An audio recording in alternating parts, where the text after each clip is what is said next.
Shalom. Welcome back to Hebrew as we study the Torah portion through the lens of relationships. We are glad you are here, and we are going to go ahead and dig right in. So let's go. This week we're going to be in Parsha Chukat, which basically translates to a law or a statute. And that's going to be in Bamidbar in the book of Numbers, chapters 19:1 through chapter 22:1. So there's one verse in chapter 22. All of our time is going to be spent in chapter 19 today. There's a lot of other stuff that we could talk about, and we encourage you to look into these things for the relationships that you see and the lessons that you can learn from this Torah portion. But we're going to dig right on into this thing that is called the red heifer ceremony. And make sure, you guys, we are looking at the lens of relationships, okay? So when we talk about the red heifer, we are looking at it through the lens of relationships, okay? We know it's a hot topic, we get it, we understand it, but we are looking at it through the lens of relationships. So with our fellow humans, how are we able to relate it? And how are we able to use the word to be able to help us with our relationships, okay? So I just want to put that out there again and make sure that that is clear on what it is our focus is going to be on. Small disclaimer. Yeah. We're going to go ahead and read verses 9 through 13 in chapter 19 of Bamidbar. Number 9. Now a man who is clean shall gather up the ashes of the heifer and deposit them outside the camp in a clean place. And the congregation of the sons of Israel shall keep it as water to remove impurity. It is purification from sin. And the one who gathers the ashes of the heifer shall wash his clothes and be unclean until evening. And it shall be a perpetual statute to the sons of Israel and to the alien who sojourns among them. How far am I going? To verse 13. Okay, got it, sorry. The one who touches the corpse of any person shall be unclean for 7 days. That one shall purify himself with uncleanness with the water on the 3rd day and on the 7th day, and then he shall be clean. But if he does not purify himself on the 3rd and on the 7th day, he shall not be clean. Anyone who touches a corpse, the body of a man who has died, and does not purify himself, defiles the tabernacle of the Lord.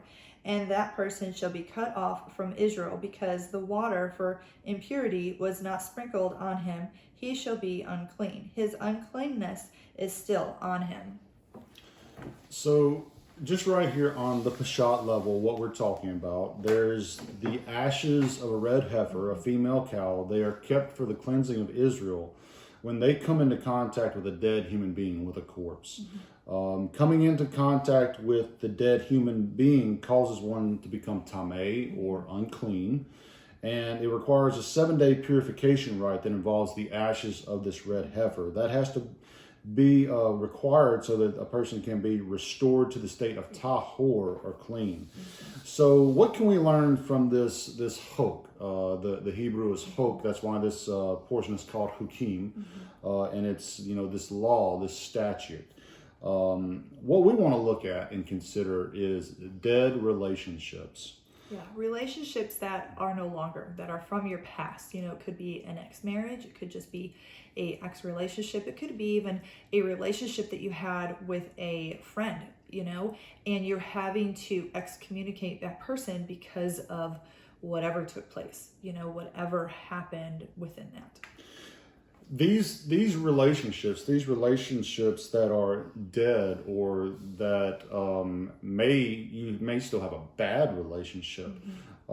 Basically, the thing that's going on with them is they have an ongoing effect on your current and on your future relationships, even though the relationship is effectively dead. Meaning you may not even still have contact with that person. You still have emotional and psychological effects that continue to linger and affect your future relationships, because you've never been cleansed or you've never been healed, and therefore you continue in a state of relationship uncleanness. So when we have this effect, then we need to seek out to have restoration so that we are clean, so that we are tameh, either for our current relationship that we may already be in, because you may already be in a relationship and it's having an effect on that relationship, or we need to get clean to be prepared for our future relationships. Yeah, you know, so it's like, it's a matter of, okay, how do I go ahead and go about this? You know, what is it that I need to go ahead and do to get myself clean, you know? And some of that is seeking outside help. You know, you might need to go see your pastor or your rabbi or a trusted friend that you're able to walk through some of this. I recommend seeing a professional, recommend seeing somebody who has gone through, you know, some type of schooling to be able to help you walk through some of this trauma, especially if it is a dramatic trauma that has happened. Getting that professional help is going to be able to help you. Not all pastors, not all rabbis, not all friends, you know, have that guidance to be able to go ahead and help walk you through it. Sometimes they could actually cause more danger or more triggers that happen versus if you actually go and get professional help. You know, especially when it deals with some of the deeper trauma of abuse, you know, and deeper trauma of other more traumatic things that have happened, you know, in our life. And that could be either from a spouse that has had that happen, or a child maybe, you know, who has acted up against a parent, or, you know, maybe your parent or your family members. You know, you guys are just at each other's throats, and sometimes you need to get that outside help to be able to help yourself to figure out, okay, what is it that I need to go ahead and do so I am able to become healthy or healthier for that next relationship. You know, one thing that I recommend doing is after you do go through a breakup, you know, is actually sit down and come up with a list of what could have I done differently. First, you want to look at yourself, okay? You don't want to continue blaming the other person. You had fault in it too. You know, you had issues that either you got triggered by something they said, or something that you said that triggered them that created whatever problem or issue that happened. You want to sit down and figure out and be like, okay, what could I have done differently? How could I have responded differently to this? And maybe it is a deeper issue that you and God need to talk about more and figure out how to go ahead and fix this deeper issue. And that's where you go get that professional help done. But it's good to sit down and look at that, you know, spend some time with God and be like, okay, God, what could I have done differently? How did I fail? Did I not set up a good boundary? Did I not state good communication within this situation? What was it that took place within this? And then you can go back and be like, okay, where did this other person go wrong? And did I create some of the issue where this went wrong? You know, did I, again, miscommunicate something or didn't express my feelings as much as I needed to? So it's good to sit down, take that time and really process it. And it might take a couple days, it might take a couple weeks, it might take a couple months to be able to go through. But it's good to be able to go back and be like, okay, where did this go wrong? What happened? You know? Sometimes you might not be able to pinpoint it and be like, okay, that was just a bad mistake, bad relationship, whatever it was, and just move on from it then, you know, and be like, okay, God, I need your help. Cleanse me, please. And one thing to kind of look at is you may have had culpability in these things. You may not have. Mm-hmm. If we look at verse 9, it says that these ashes are for cleansing from sin. Well, that's not necessarily the best translation there. This word that gets translated sin oftentimes would be better translated as purification. You know, you just like the folks that this was created for, you can't necessarily help coming into contact with a corpse sometimes. It's nothing you did wrong. On the other hand, you know, maybe you did something that made you come into contact with it. So it could be something that you did. But just because you are dealing with some of this emotional and psychological trauma doesn't necessarily mean that you sinned. It doesn't mean that you did it. It's a possibility, but that's why going through this examination time is really, really critical, to take the time to help yourself. So, I mean, you come to realize that there may be some effects lingering in you that is causing more effects on your current and possibly your future relationships. So how can we go ahead and start to be cleansed? We look at this ritual that was done, and there's a few elements of it. You had to be sprinkled with water that contained these ashes of a clean heifer on day 3 and on day 7 of a 7-day cycle. You can't sprinkle yourself. Yeah. Someone else had to do this for you. It was someone else who was clean, who was tahor. And on the 7th day of the cleansing ceremony, then you had to cleanse yourself by washing your garments and bathing in water. And then after following all these steps, then the one who was unclean through defilement from a corpse is going to transition to a state of tahor, of clean, in the evening on the 7th day. Yeah. So when we look at the period of time and the steps required to be cleansed from contact with a dead human, we can look at that and bounce from that and just look at some of the effects that it would take to be required from the effects, the psychological effects, the emotional effects, the trauma, the triggers, all these things that occur in a dead relationship. One of them we've already hit on: outside help. Yeah. You can, in this cleansing from corpse defilement, you can't do it yourself. Someone else had to help you with it. The second element is time. It's probably not going to be immediate, same day. It may take months. Yeah. It could take longer than that to just remove and deal with all these emotional and psychological effects of unhealthy relationships. And one of the really key things is you have to do your part. Yeah, you have to put in the work too. It's not just the other person who did this. You also have to put in the work. Now you have to put in the work to get that healing. Now you have to go ahead and seek God and be like, okay, God, I need your help. And sometimes that is seeking outside help. Sometimes it is asking your spouse for help. Maybe you're already in a relationship, you're already married, and these things are coming up from your past. Whatever happened in your past, stuff is coming up, and you're like, oh wow, this is hard, and now you're having to go ahead and ask your family members for help. It's okay to go ahead and ask for help. They're there to go ahead and help you. That's what family's about. That's what your friends are about, and so it's good to go ahead and seek it. And it's a time, like Mark said, it's 3 days and then 7 days. It's going to take time to go through some of this. Sometimes, God can go ahead and do a miracle and boom, overnight, done. Other times it's a process. Yeah. You're peeling back the layers, you're peeling back the onion, and you don't realize that each time you go through it, it's going to be something else that surfaces again.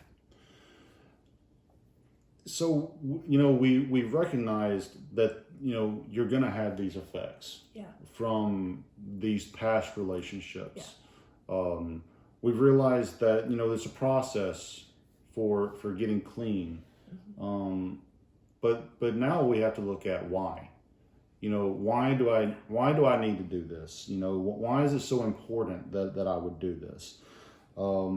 Because really what you have to do is remove these unwanted effects so that you can make the transition. You can make the transition from being unclean or unready for a deep, intimate relationship to being clean, to being ready for a deep, intimate relationship. Yeah. The cleansing and the healing from the past brokenness is not just for you, it's for everyone you come into contact with. All the triggers, the trauma, all these things are going to continue to have an effect on the people that you have relationships with. Just as we read in the Torah portion, that when the one who has this defilement, their tameh, what they touch, then becomes tameh as well. It becomes unclean as well. So it's going to continue to have this effect. And, in this case, it's communicated through touch.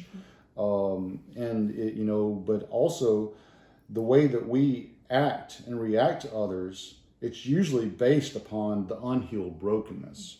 And most of the time, it's not something that we even know we're doing. It's unconscious. We're being triggered, and we don't know why it's happening until we at least come to recognize it and start to work on ourselves to heal this brokenness. Yeah, and we're not saying you're going to be perfect. None of us are going to be perfect on earth. None of us are going to be perfect here at all.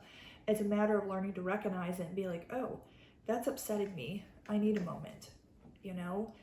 I need a second to be able to process this and go through this, and a loving relationship is going to walk alongside of you through that process and be like, hey, I'm here to help you. I'm here to walk you through whatever is going on, and so that person is going to go ahead and be there to help walk you through it. But you need to let them know, hey, this situation is causing this, or this, or this kind of conversation is causing this, or this. And then you have to figure out and be like, okay, why am I getting triggered this way? And what is going on in regards to this? And how do I need to go ahead and fix this? What is it that I need to go ahead and do? And maybe both people need to sit down and pray together.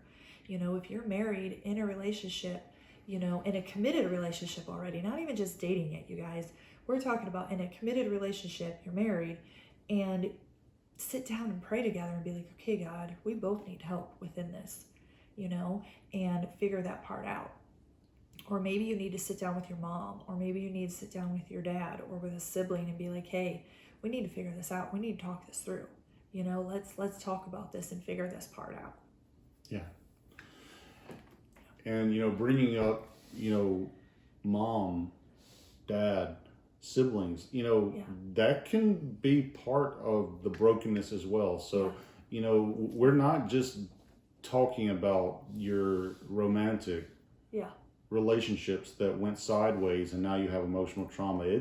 Any relationship can go sideways, and you had a traumatic experience with your father or your mother, and you're dragging all that into, and you're projecting that stuff, onto other relationships. So some of this can take a really long time, and that's why Sarah's recommending the outside help that can actually help you to figure out what's going on, and why you continue to act in certain ways and you don't even know what's going on.